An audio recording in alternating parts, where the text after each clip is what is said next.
നമസ്കാരം. ശ്രീമദ് ഭാഗവതം മൂലം പ്രഭാഷണം ഭാഗം 406 406. ഓം ഗം ഗണപതയേ നമ. ഓം സം സരസ്വതേ സ്വാഹ. ഓം ശ്രീ ഗുരുഭ്യോ നമ. ഓം ശ്രീ രംഗനാഥ ശർമ്മണേ നമ. നാരായണ നാരായണ നാരായണ നാരായണ നാരായണ നാരായണ നാരായണ നാരായണ നാരായണ നാരായണ നാരായണ. ഓം ശ്രീകൃഷ്ണാർപ്പണമസ്തു. ഓം ശ്രീകൃഷ്ണായ പരബ്രഹ്മണേ നമ. ഓം ശ്രീകൃഷ്ണായ പരമാത്മനേ നമ. ഹരേ രാമ രാമ രാമ ഹരേ ഹരേ, ഹരേ കൃഷ്ണ കൃഷ്ണ കൃഷ്ണ ഹരേ ഹരേ. ശ്രീമദ് ഭാഗവതം ചതുർത്ഥസ്കന്ധം ഭാഗം 406 22-ാം അധ്യായത്തിലെ 38-ാമത്തെ ശ്ലോകം മുതൽക്കാണെന്ന് പറയേണ്ടത്. യസ്മിന്നിദം സദസദാത്മതയാ വിഭാതി മായാവിവേക വിദുതി സ്രജിവാഹി ബുദ്ധി തം നിത്യമുക്ത പരിശുദ്ധ വിബുദ്ധതത്വം പ്രത്യൂഢകർമ്മകലില പ്രകൃതിം പ്രപദ്യേ. അതിൻ്റെ വാക്കാർത്ഥം പറയുമ്പോൾ, മാലയിൽ സർപ്പബുദ്ധി പോലെ, ഒരു മാല കണ്ടിട്ട് സർപ്പമാണെന്ന് തെറ്റിദ്ധരിക്കുക. യാതൊന്നിൽ ഇത് സത്ത് അസത്ത് എന്ന രൂപത്തോടുകൂടി വിവേകത്താൽ നശിക്കുന്നതായിട്ട് പ്രകാശിക്കുന്നു. അത് മായയാകുന്നു. നിത്യമുക്തനും പരിശുദ്ധനും വിബുദ്ധനും വിശേഷപ്പെട്ട ബുദ്ധിയോടുകൂടിയവൻ, പരമാർത്ഥ സ്വരൂപനും. ആ പരമാർത്ഥ സ്വരൂപൻ എന്നുള്ളതാണ് ഇമ്പോർട്ടൻ്റ്. ദൂരെ തള്ളിയിരിക്കുന്ന കർമ്മത്താൽ കലുഷമായ പ്രകൃതിയോടിയവനുമായ അവനെ ശരണം പ്രാപിക്കുന്നേൻ. ഇനി അതിൻ്റെ ഭാവാർത്ഥം, സോഹം സ അഹം. സോഹം സ അഹം, ഞാനാണ് അവൻ. സോഹം എന്ന സാക്ഷാത്കാരത്തിന് ഉപകരിക്കുന്ന ജ്ഞാനമാർഗം പ്രയാസമാണെന്നുള്ള അഭിപ്രായത്തോടുകൂടെ അനന്തരം ഭക്തിമാർഗത്തെ ഇത് മുതൽക്കുള്ള 3 ശ്ലോകങ്ങൾ കൊണ്ട് ഉപദേശിക്കുന്നു. പരമാർത്ഥമായിരിക്കുന്ന യാതൊരു അധിഷ്ഠാനത്തിൽ സ്ഥൂലം സൂക്ഷ്മം കാര്യം കാരണം ഉത്കൃഷ്ടം നികൃഷ്ടം എന്ന ഭാവത്തിൽ ഈ പ്രപഞ്ചം രജ്ജുവിൽ സർപ്പബുദ്ധി പോലെ വിളങ്ങുന്നുവോ, ഇങ്ങനെ തോന്നുന്നത് മായാവിലാസമാകുന്നു. അത് മിഥ്യയാണെന്ന് അറിഞ്ഞുകൊള്ളുക. സത്യമല്ല, മിഥ്യയാണ്. അധിഷ്ഠാനമായ പരവസ്തുവിനെ അറിയുമ്പോൾ തൽഭിന്നമായിട്ട് തോന്നിയിരുന്ന പ്രപഞ്ചം മിഥ്യയായിരുന്നുവെന്ന് അനുഭവപ്പെടും. വിവേകം ഉദിക്കുമ്പോൾ പ്രപഞ്ച പ്രതീതി നശിച്ചു പോകും. അത് ശ്രദ്ധിക്കേണ്ട സമയമില്ല. പിന്നെ പ്രപഞ്ച സൃഷ്ടി പ്രപഞ്ച പ്രതീതി. രജ്ജുവിൻ്റെ സ്വരൂപം നന്നായി അറിയുന്ന സമയം അതിൽ തോന്നിയ സർപ്പബുദ്ധി കേവലം ഭ്രാന്തിയായിരുന്നുവെന്നുള്ള അനുഭവം ഉണ്ടാകും. അധിഷ്ഠാന പരമാർത്ഥ വസ്തുവാകട്ടെ ഈ പ്രപഞ്ചത്തിൽ നിന്ന് നിത്യമുക്തമായിരിക്കുന്നു. കർമ്മം നിമിത്തമുള്ള സദസദ്ഭാവ സംബന്ധമില്ലാത്തതിനാൽ പരിശുദ്ധമാകുന്നു. ജ്ഞാനം തന്നെ സ്വരൂപമായിരിക്കുന്നതിനാൽ, ഇതാണ് ഇമ്പോർട്ടൻ്റ്. ജ്ഞാനം തന്നെ സ്വരൂപം. ജ്ഞാനാണ് സ്വരൂപം, അല്ലാത്തതൊക്കെ അജ്ഞാനാണ്. അപ്പോൾ ഒരു കാലത്തും ആനന്ദത്തിൽ നിന്ന് ചലിക്കാതെയും ഇരിക്കുന്നു. സർവാധിഷ്ഠാനമായും നിത്യമുക്ത ശുദ്ധ ബുദ്ധസ്വരൂപമായും ഇരിക്കുന്ന ഭഗവാനെ ഞാൻ ശരണം പ്രാപിക്കുന്നുവെന്ന ഭാവം അങ്ങക്ക് ഉറയ്ക്കട്ടെ. ഏത് രൂപ ഉറയ്ക്കേണ്ടത്? നിത്യമുക്ത ശുദ്ധ ബുദ്ധ സ്വരൂപം. നിത്യമുക്ത നിത്യമുക്ത ശുദ്ധ ബുദ്ധ സ്വരൂപം. ഇത് മനസ്സിലാക്കി കഴിഞ്ഞാൽ എല്ലാം മനസ്സിലായി കേട്ടോ. 30. യത് പാദപങ്കജപശാല വിശാല സഭക്ത്യ കർമാശയം ഗ്രഥിതമുദ്ഗ്രന്ഥയന്തി സന്താ തദ്വന്നരിക്തമതയോ യതയോ അഭിരുദ്ധ ശ്രോതോഗണാസ്തമരണം ഭജ വാസുദേവം. യാതൊരുവൻ്റെ പാദപങ്കജങ്ങളുടെ വിരലുകളിലുള്ള ശോഭയിൽ പരമപ്രേമം നിമിത്തം ഭക്തന്മാർ ബന്ധിക്കപ്പെട്ടിരിക്കുന്ന അന്ധക്കരണത്തെ ഏതുവിധം ശുദ്ധമാക്കുന്നുവോ അതുപോലെ അവലംബരഹിതയായ മതിയോടുകൂടി മതിയോടുകൂടി മതി എന്ന് പറഞ്ഞ മനസ്സോടുകൂടി യതികളും ഋഷീശ്വരന്മാരെന്ന് തന്നെ അർത്ഥം തടുക്കപ്പെട്ട ഇന്ദ്രിയങ്ങളോടുകൂടിയവരായിട്ട് ശുദ്ധമാക്കുന്നില്ല. ആ വാസുദേവനെ ശരണം പ്രാപിച്ചാലും വസിക്കുന്ന ദേവനെ ശരണം പ്രാപിച്ചാലും.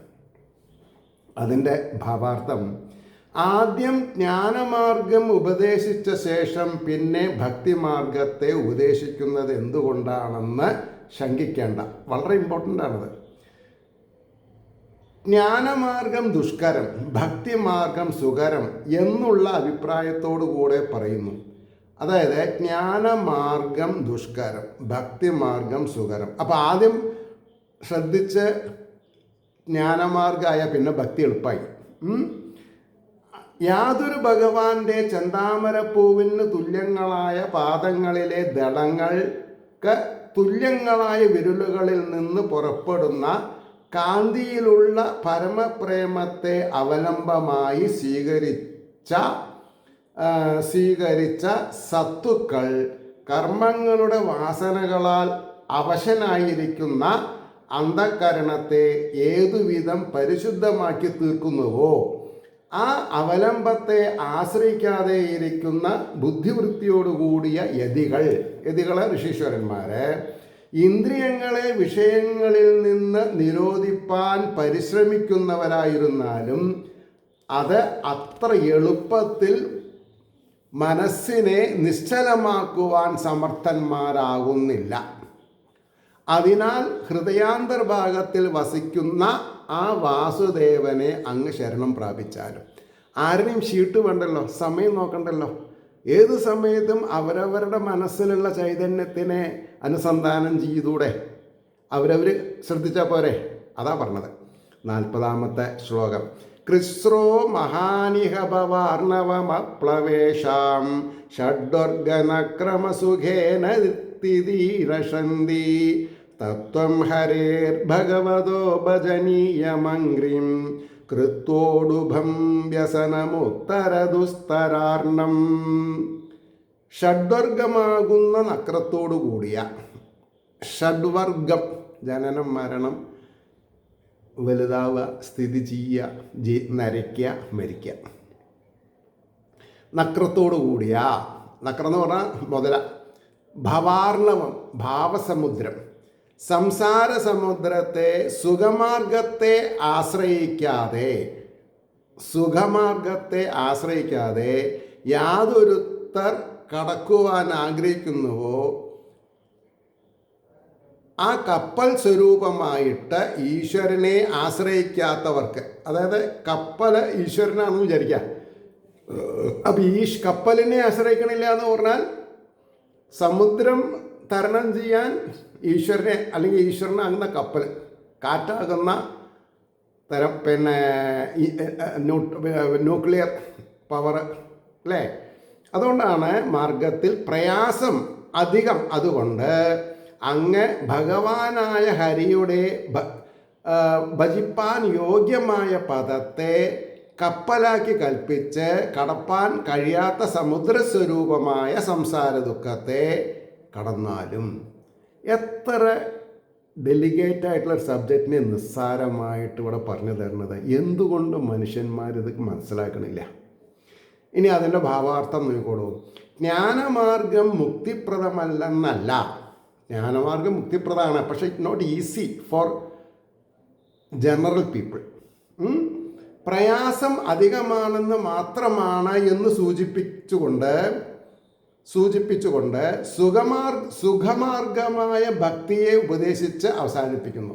യമനിയമ പ്രാണായാമാദികളുടെ അഭ്യാസം സാധനാദശയിൽ തന്നെ സുഖപ്രദമല്ലാത്തതുകൊണ്ട് ഈശ്വര ഭക്തിയെ ആശ്രയിക്കാതെ ജ്ഞാനാഭ്യാസത്തിൽ പരിശ്രമിക്കുന്നവർക്ക് പ്രാരംഭത്തിൽ മഹത്തായ കഷ്ടമുണ്ട്. അതാണ് മൂത്തവർ വാക്കും മുതുനെല്ലിക്കയും ആദ്യം ചമർക്കും പിന്നെ മധുരിക്കുന്ന. ഇപ്പം എന്നെ പോലെയുള്ള ആൾക്കാർക്ക് ഇത് വശാക്കാൻ സാധിച്ചാൽ പണ്ഡിതവർഗത്തിൻ്റെ കാര്യം വളരെ ഈസി അല്ലേ? ആലോചിച്ച് നോക്കൂ. അപ്പോൾ അതുകൊണ്ട് അങ്ങ് ഭഗവാന്റെ ഭജനീയമായ പാദപത്മത്തെ കപ്പലായി ആശ്രയിച്ചിട്ട് മറ്റുള്ളവർക്ക് കടപ്പാൻ പ്രയാസമായിരിക്കുന്ന സംസാര സമുദ്രത്തെ സുഖമായി കടന്നുകൊള്ളുക. അവ്യക്താഹി ഗതിർമുദുഃഖം ദേഹവദ്ഭിരവാപ്യതേ എന്ന ഗീതോപദേശത്തെ ഇവിടെ അനുവദിച്ചിരിക്കുന്നു, സാങ്ഷൻ ചെയ്തിട്ടുണ്ട് എന്നാണ് പറഞ്ഞത്. മൈത്രേയ ഉവാച, ശ്ലോകം 41. സ ഏവം ബ്രഹ്മപുത്രേണ കുമാരേണ ആത്മമേധസ ദർശിതാത്മഗതി സമ്യക് പ്രശസ്യോവാച തം നൃപാം. എന്താ പറഞ്ഞത്? മൈത്രേയൻ പറഞ്ഞു, ആത്മാവിനാൽ തന്നെ ബുദ്ധിവൃത്തിയെ നിയമിച്ചിരിക്കുന്ന ബ്രഹ്മപുത്രനായ സനൽകുമാരൻ ഇപ്രകാരം രാജാവിന് ആത്മതത്വത്തെ ഉപദേശിച്ചു. ആരെ? സനൽകുമാരൻ. ആർക്ക്? പിതൃചക്രവർത്തിക്ക്. അപ്പോൾ രാജാവ് സനൽകുമാര മുനിയെ ഏറ്റവും സ്തുതിച്ചുകൊണ്ട് പറഞ്ഞു. രാജോവാച. അടുത്ത ശ്ലോകം 42. കൃതോ മേ അനുഗ്രഹപൂർവം ഹരിണ ആർത്താനുകമ്പിന തം ആപദയിതും ബ്രഹ്മൻ ഭഗവൻ യൂയമാഗതാഹ. എന്താ? ആർത്തന്മാരിൽ അനുകമ്പയോടുകൂടിയ ഹരിയാൽ മുമ്പ് എനിക്ക് അനുഗ്രഹം ചെയ്യപ്പെട്ടിരിക്കുന്നു. അതിനെ സാധിപ്പിക്കുവാനായിക്കൊണ്ട് നിങ്ങൾ ആഗതന്മാരായി. നിങ്ങൾ വന്നത് ഈശ്വര നിയോഗം കൊണ്ടാണ്, എന്നെ അനുഗ്രഹിക്കാനാണെന്ന് ഞാൻ മനസ്സിലാക്കണമെന്ന് പറഞ്ഞു.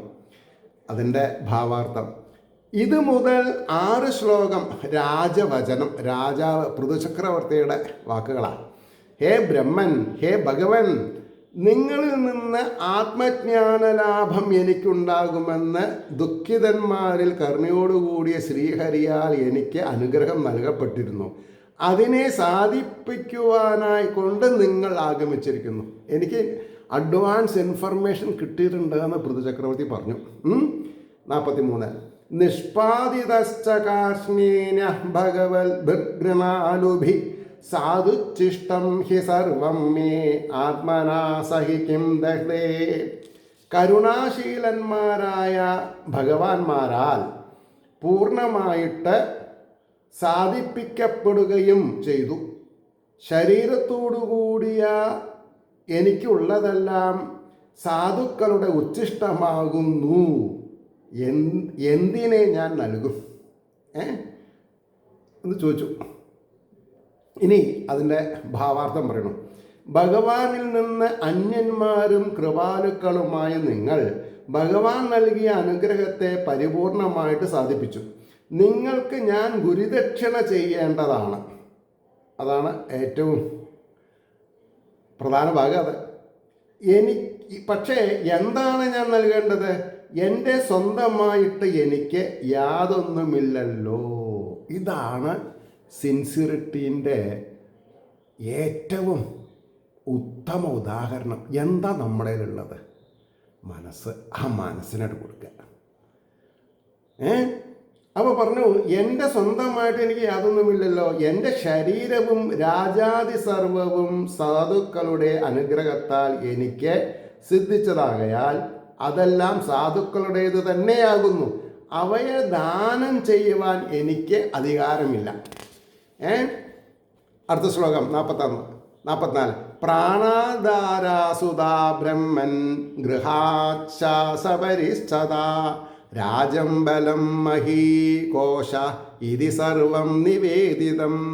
ഹേ ബ്രഹ്മൻ, ഇതെല്ലാം നിങ്ങളുടേത് തന്നെയെങ്കിലും എനിക്ക് അതിന്മേൽ സ്വന്തമാണെന്നുള്ള അഭിമാനമുള്ളത് കൊണ്ട് അവയെല്ലാം നിങ്ങൾക്കായി സമർപ്പിച്ചിരിക്കുന്നു.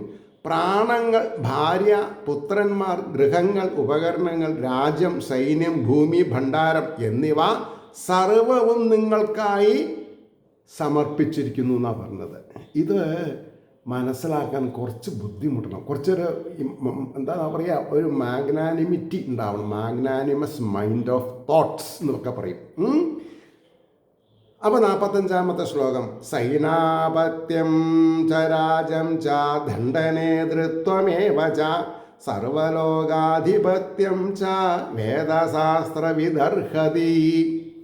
സൈന്യത്തിൻ്റെ നേതൃത്വം, രാജ്യം, ശിക്ഷാധികാരിത്വം, സർവലോകങ്ങളുടെ ആധിപത്യം എന്നിവ സർവവും വേദശാസ്ത്രങ്ങളെ അറിഞ്ഞിരിക്കുന്ന ബ്രാഹ്മണന് യോഗ്യമായതാകുന്നു. ആർക്ക്?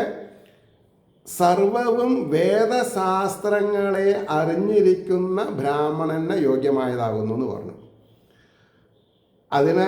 അതത്ര തന്നെ ഉള്ളൂ, രണ്ട് ഭാവാർത്ഥം വാക്കാർത്ഥം മാറിയില്ല അതിന്. ഇനി അതേമാതിരി 46-ാമത്തെ ശ്ലോകം അതേപോലെ തന്നെ ഭാവാർത്ഥമേ ഉള്ളൂ.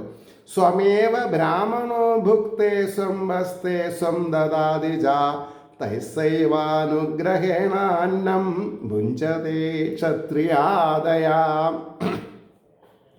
ബ്രാഹ്മണൻ സ്വന്തമായ അന്നം ഭുജിക്കുന്നു, സ്വന്തമായ വസ്ത്രം ധരിക്കുന്നു, സ്വന്തമായതിനെ അന്യർക്ക് കൊടുക്കുന്നു.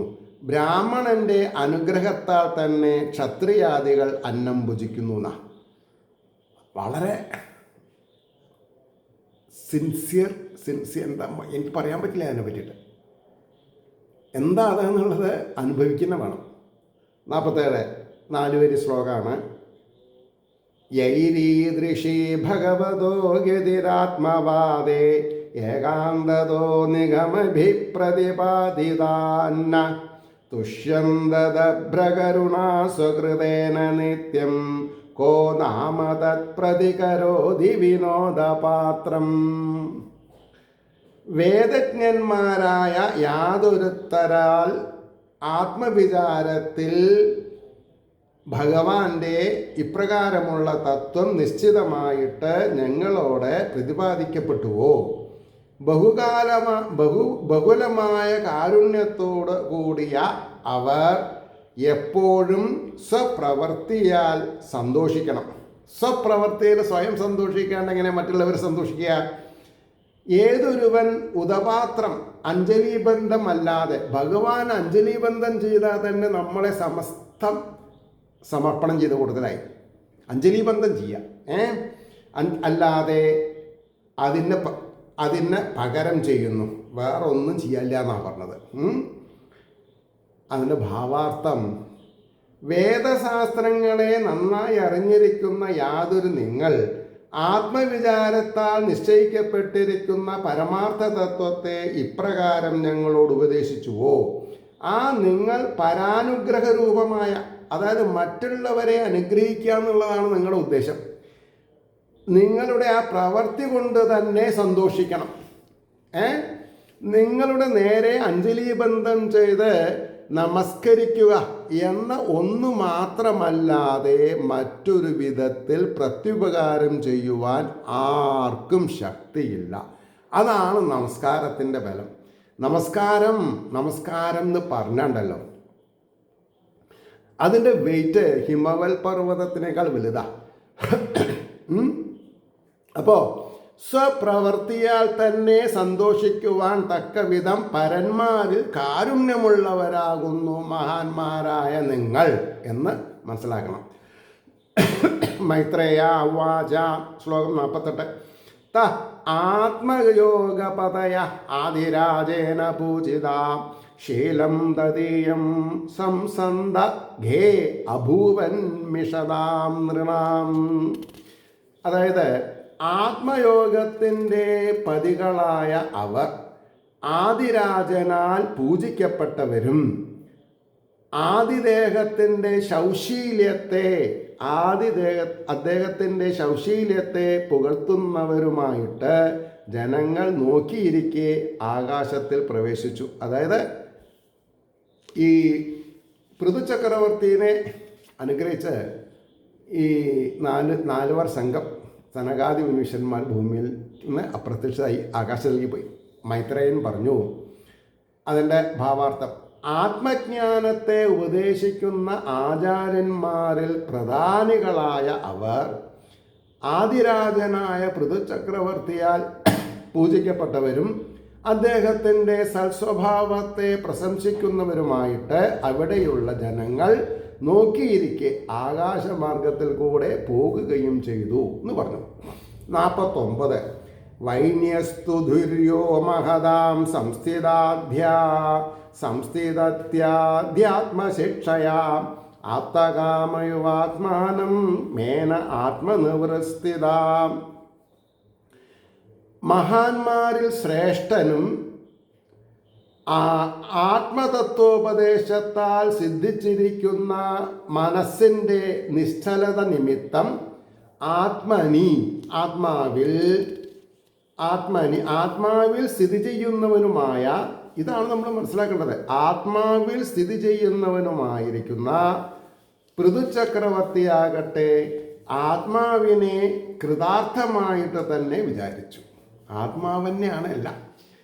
അതിൻ്റെ ഭാവാർത്ഥം എന്താ? മഹാത്മാരിൽ വെച്ച് ഉത്കൃഷ്ടനും സനൽകുമാരനിൽ നിന്ന് ലഭിച്ച ആത്മോപദേശം നിമിത്തം മനസ്സ് നിശ്ചലമായതിനാൽ ആത്മാവിൽ തന്നെ അനുസന്ധാനം ചെയ്തുകൊണ്ടിരിക്കുന്നവനുമായ പൃഥുചക്രവർത്തി തനിക്ക് സാധിക്കേണ്ടത് മുഴുവനും സാധിച്ചതുകൊണ്ട് കൃതാർത്ഥനായി തന്നെ വിചാരിച്ചു എന്ന് പറയുന്നു. ഇനി 50-ാമത്തെ ശ്ലോകം ശ്രദ്ധിക്കുക. കർമാണി ച യഥാകാലം യഥാദേശം യഥാഫലം യഥോചിതം യഥാവിത്തം അകരോൽ ബ്രഹ്മസാത്കൃതം. എന്താ പറഞ്ഞത്? കാലത്തിന് അനുസരണമായും ദേശത്തിന് അനുകൂലമായും ദേഹശക്തിയെ അതിക്രമിക്കാതെയും ഉചിതപ്രകാരവും ധനവസ്ഥയെ അനുസരിച്ചും ബ്രഹ്മാർപ്പണമായിട്ട് കർമ്മങ്ങളെയും ചെയ്തു. അതായത് അതിൽ കർത്തൃത്വഭാവവും ഭോക്തൃത്വഭാവവും ഇല്ലാതെ കണ്ട് നിഷ്കാമനായിട്ടുള്ള കർമ്മം ചെയ്തു എന്നാണ് പറഞ്ഞതിൻ്റെ താല്പര്യം. ഇനി അതിൻ്റെ ഭാവാർത്ഥം പറയണു. മഹാന്മാരിൽ വെച്ച് ശ്രേഷ്ഠനായതുകൊണ്ട് ലോകസംരക്ഷണത്തിനായിട്ട് കർമ്മങ്ങളെയും ആചരിച്ചുവെന്ന് 3 ശ്ലോകങ്ങൾ കൊണ്ട് പറയുന്നു. കാലം, ദേശം, ശരീരബലം, ഔചിത്യം, ധനം എന്നിവയെ അനുസരിച്ച് ബ്രഹ്മാർപ്പണ ബുദ്ധ്യാ കർമ്മങ്ങളെയും ചെയ്തു. ലോകത്തിൽ ശ്രേഷ്ഠന്മാർ ചെയ്യുന്നതിനെ മറ്റുള്ളവർ അനുകരിക്കുന്നത് സാധാരണമാകയാൽ ലോകാനുഗ്രഹാർത്ഥം കർമ്മങ്ങളെ ആചരിച്ചു. നമ്മൾ കർമ്മം ചെയ്യുമ്പോൾ എങ്ങനെ വേണം? ലോകത്തിലുള്ള ആൾക്കാരെ അനുകരിക്കുക. അതാണ് ലോകാനുഗ്രഹാർത്ഥം കർമ്മങ്ങളെ ആചരിക്കുക. ഇപ്പം ഞാൻ ചെയ്യണത് എന്താ? ലോകർക്ക് എന്നെങ്കിലും ആർക്കെങ്കിലും ഈ ഭാഗവത ഭക്തദാസൻ എന്നുള്ള യൂട്യൂബിൽ നിന്ന് നോണ്ടാൻ തോന്നിയാൽ അവർക്ക് ഈ തത്വങ്ങളൊക്കെ സുലഭമായിട്ട് കിട്ടും. അപ്പം ഞാൻ ഉണ്ടായിക്കൊള്ളണമെന്നില്ല. ഞാൻ എവിടെയാണെങ്കിലും ആ നോണ്ടിയവർ അനുഭവിക്കുന്ന ആത്മീയ നിർവൃതിയുടെ 6-1 ഭഗവാൻ എനിക്ക് തരാതിരിക്കില്ല. അത് ആൾ ടൈം ഡിപ്പോസിറ്റാണ്.